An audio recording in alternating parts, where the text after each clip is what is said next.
All right, welcome one and all to the Off the Rails Sports Podcast. I am your host, John, and we're going to do a recap of Sunday, June 29th. And oh, what a day it was in sports. PGA Tour Golf. Boy, we had a three-man playoff at the Rocket Classic in Detroit. Pocketer, the kid from the UK, came out on top. Kirk lost. And this is the same gentleman in the Mexican Open who literally hit the worst slice, and it hit the tree and bounced in, but he still lost the tournament. I was watching the tournament, and it went 5 holes, and 5 holes, and it is amazing the money that comes with winning a tour event. Like Puckire, he gets a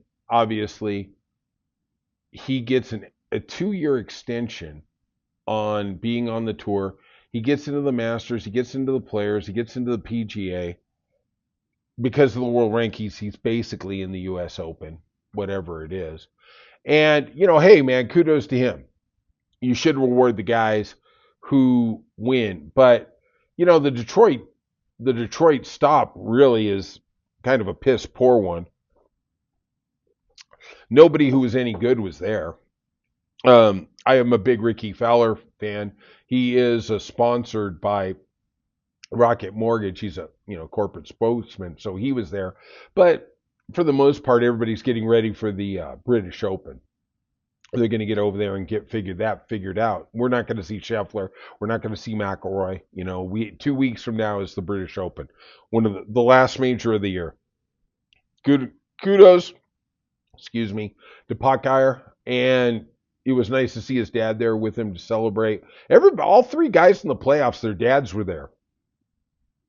I was thinking to myself, either they got really a great rate on an Aeroflight, or they figured, well, we finally got a chance with our kid. All right, let's go on to the rest of the world of sports. Let's go to the NBA, because this is the busy season, actually. And the Houston Rockets signed Jabari Smith to a 5-year, $122 million extension. I think it was a really good extension.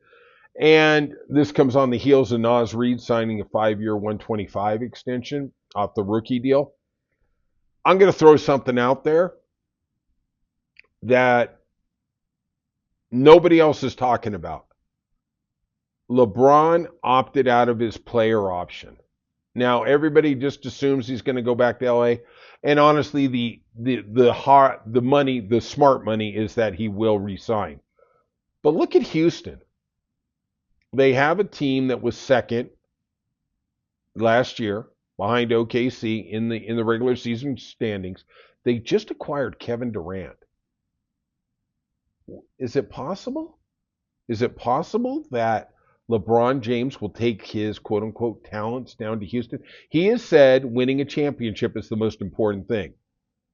Now, he doesn't fit OKC. But Houston, with Durant, it's something I think, really, and they do have cap room. I think it's something we should think about and look at. I don't know. We'll see.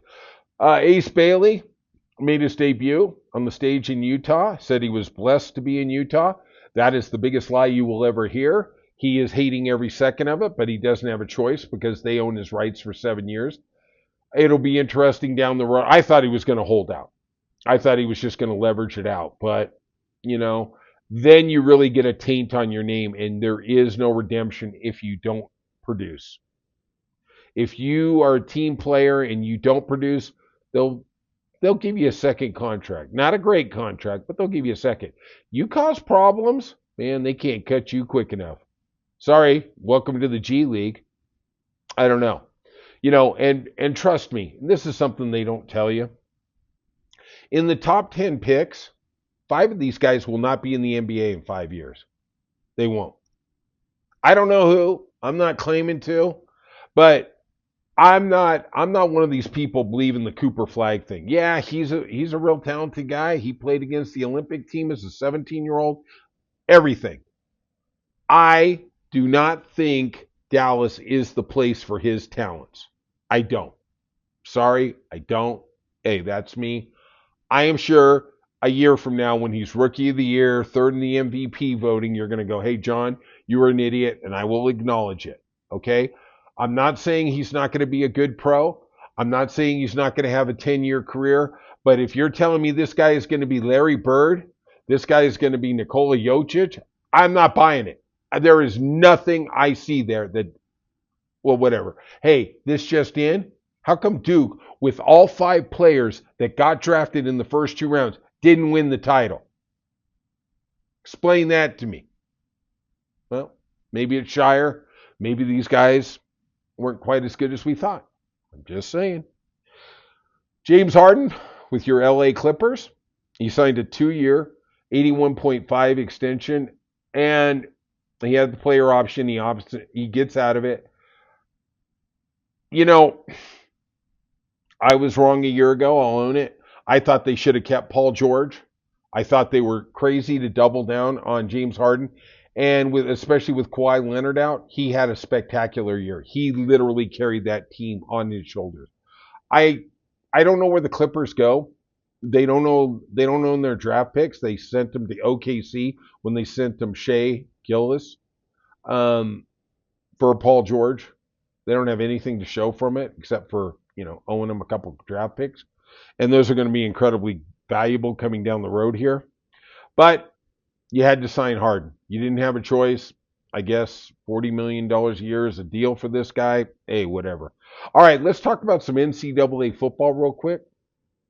BYU quarterback Ratzliff, who was going to be their starter this year, is announced he will transfer. Seems like he is being accused of rape in 2023.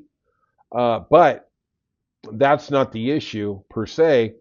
It's that he had to admit to BYU that he had premarital sex, which violates their code of honor at the school. And basically, he was up for a huge suspension. And he decided, I'm not going to give up 6 or 7 games. I'm just going to go transfer somebody. So watch for where he ends up in the portal. I'm not going to say anything, but you know what? Notre Dame's out there. I'm saying, but I'm not saying. Notre Dame is out there. That is a big name, and they need a quarterback. Just saying. All right, let's go to baseball. Let's talk about what's going on. The St. Louis Cardinals, they are playing some really, really under-the-radar great baseball. They are 47-38. They won 7-0 over the Guardians. Liberatore got the win. Pirates, final game of the series, beat the Mets 12-1. What are you going to say? I'm just looking at it. Yankees beat the Athletics 12-5. Stroman got the win. I will say this.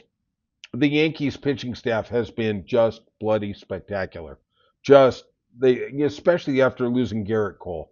Max Fried has been truly the best free agent pickup in the offseason.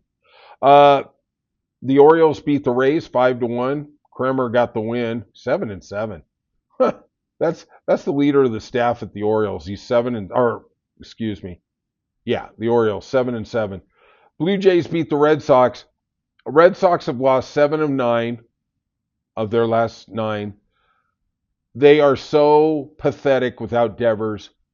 I don't even know how Breslow, I don't know how John Henry, I can't even imagine what Boston radio is. If you were in the New England corridor and you're listening to this, send me an email or send me a note. Tell me how incendiary this is getting. Because if I was Craig Breslow, honestly, I would be taking my family out of my house and putting them in the Hyatt, the Marriott, the Waldorf Astoria, the Four Seasons, and not letting them leave the room because literally they are in trouble. It literally has to be an uprising like the French Revolution. Brian and I talked about it when it happened. We were totally against it. And then I'm seeing pushback, more pushback about, he had a bad attitude. You know what? There's a lot of guys who have bad attitudes.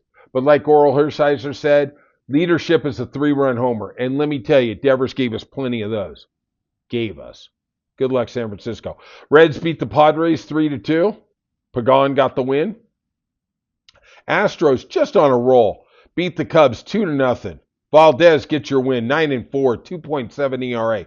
That staff, him and Hunter Brown at the top of that staff, they are just lights out. And I will tell you this, after trading Kyle Tucker, I thought, man, they're going to have some tough times. Wrong. John, you were incorrect. In the upset of all time, Rockies in 11 innings beat the Brewers. You know, Haley's Comet comes through the universe every so often, too. Dodgers won the final game of the series against the Royals, 5-1. The White Sox beat those Giants, 5-2. Gilbert got the win for the White Sox. He's 2-1 with a 2.9 ERA. There is life in Chicago. They are 28-56. Wow. That comes out to a, 53-win season. Wow, that's impressive. Mariners beat the Rangers 6-4. They win that series in 12 innings. Thornton got the win. The Nationals beat the Angels, and God, I watched that series, and man, the Angels suck. Ron Washington's out for the year, Cocaine Ron. And, what are you going to say? Marlins beat the Diamondbacks 6-4. Baca got the win. Diamondbacks aren't doing, the Marlins aren't that bad. They're 37-45. My thought would be, be closer to 30-50 by now. I guess there's some talent. We'll see. And in the nightcap on ESPN, and I'm telling you, I hate listening to ESPN. Eduardo Perez is such an idiot. David Cohn, I don't know who he is sleeping with to get that job. And Carl Ravitch doesn't know his head from his ass. I watched the game and I just, whatever. It's such a corporate thing. It is such a corporate thing that I don't know. I'm going to leave that for another podcast. It's because Eduardo Perez is literally the biggest idiot. If you listen to him, you think this guy was Walt Reniak. This guy had triple crowns. He wasn't Tony Perez's kid. Oh, wow. That's how we got there, right? Skubal was just magnificent. 1 hit, 13 strikeouts, dominated him. I will tell you this. He is the best pitcher in baseball. Skeens is real good. Don't get me wrong. Max Fried, I bet on him to win the Cy Young. He may have better numbers, but he is not a better pitcher. Let me tell you something. Watch the Tigers to win the World Series because they've got Mize and Skubal at the top of their rotation. That's some serious stuff. Those guys ain't effing around, man. Skubal comes up. He is reminding me of Randy Johnson. He is Tom Glavine. Well, I actually think he's a step up from Tom Glavine, and Tom Glavine was great. He was literally a great pitcher.